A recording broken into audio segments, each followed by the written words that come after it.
Welcome to this explainer. Today, we're unpacking a true survival story that is going to completely blow your mind. We're talking about the absolutely unbelievable tale of Ho Van Lang and his father. It's a story that totally shatters how we define the concept of home. And honestly, it really tests the limits of human resilience. Let's get right into it. I want you to really think about this for a second. Could you survive 41 years totally cut off from humanity? No way, right? But for over 40 decades, two men did exactly that. They lived entirely off the grid, hidden deep within a massive jungle canopy, relying on absolutely nothing but their own wits and whatever the forest gave them. Section 1. Fleeing the bombs, the devastating catalyst. To wrap our heads around how they ended up so incredibly isolated, we actually have to jump way back to the sheer violence of the Vietnam War.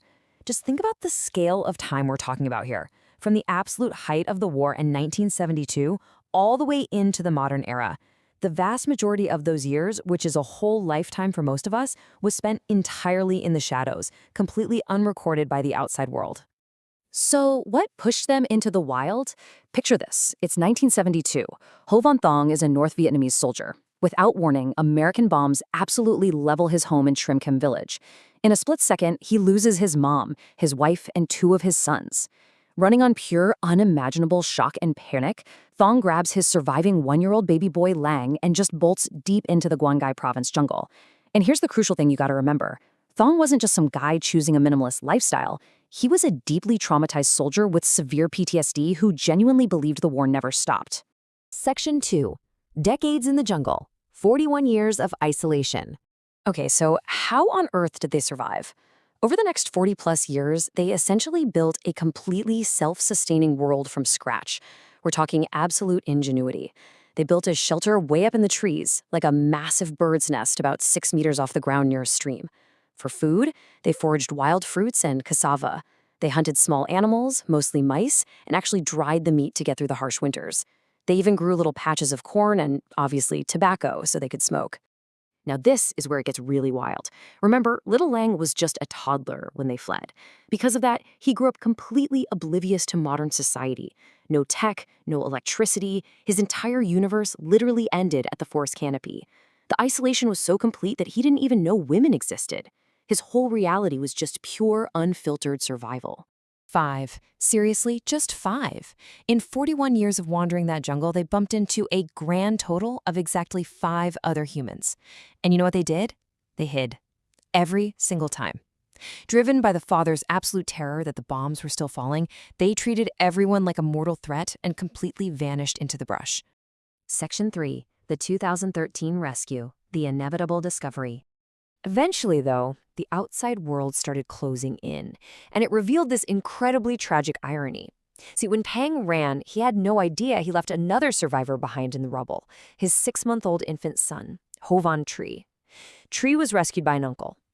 Fast forward 20 years, and Tree actually manages to track his missing dad and brother down in the jungle.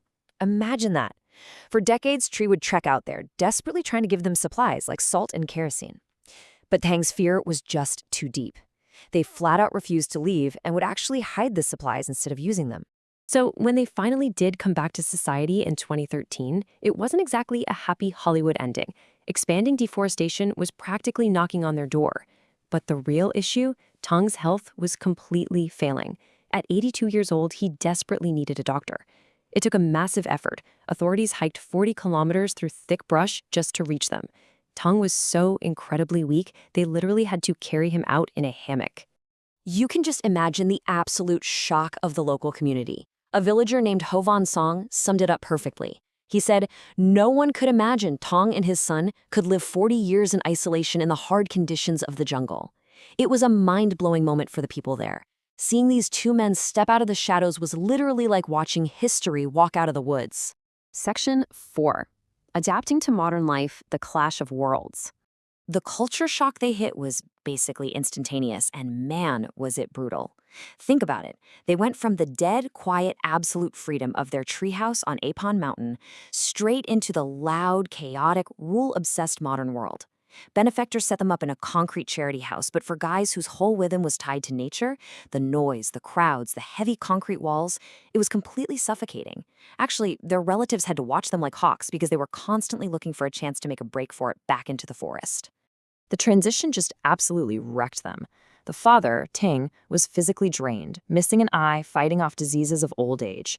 Mentally, his PTSD was raging. He was horribly depressed, even refusing food and water at first. He'd basically completely lost the ability to speak. And then there's Lang. Physically, he was skinny but okay, but psychologically, he was drowning in this deep, deep culture shock. He desperately missed the forest. He only knew a handful of words in the local dialect. It's just heartbreaking to think about. Section 5. The final chapter. A bittersweet conclusion. The tough reality is that neither of them ever really found peace in our world. Lang just couldn't assimilate. It didn't make sense to him. So he actually moved out of that concrete house and built himself a little hut right on the edge of the forest. Every single day, he'd walk up to 3 hours, staying from dawn till dusk, just tending to his bananas and rice. He was essentially living a split existence, one foot stuck in modern society and the other planted firmly back in the wild where his heart was. And tragically, the story ends with a domino effect of heartbreak. Thang passed away in 2017, just 4 years after leaving the jungle. That completely shattered Lang. He sank into a deep depression, becoming a shadow of himself without his only lifelong companion. Then, early in 2021, Lang started getting these awful pains. The diagnosis? Severe liver cancer. And because the COVID-19 pandemic was raging, he was stuck self-treating at home. The disease just moved too fast. Lang passed away in September 2021. He was only 52 years old. So, as we wrap up this explainer, I really want to leave you with a question to chew on. Were these men truly rescued when they were pulled back into civilization in 2013? Or was their real home always meant to be right there, in the quiet depths of the jungle? It really makes you rethink what civilization even is, doesn't it? Thanks for sticking with me through this unbelievable journey today. I hope it completely changed your perspective.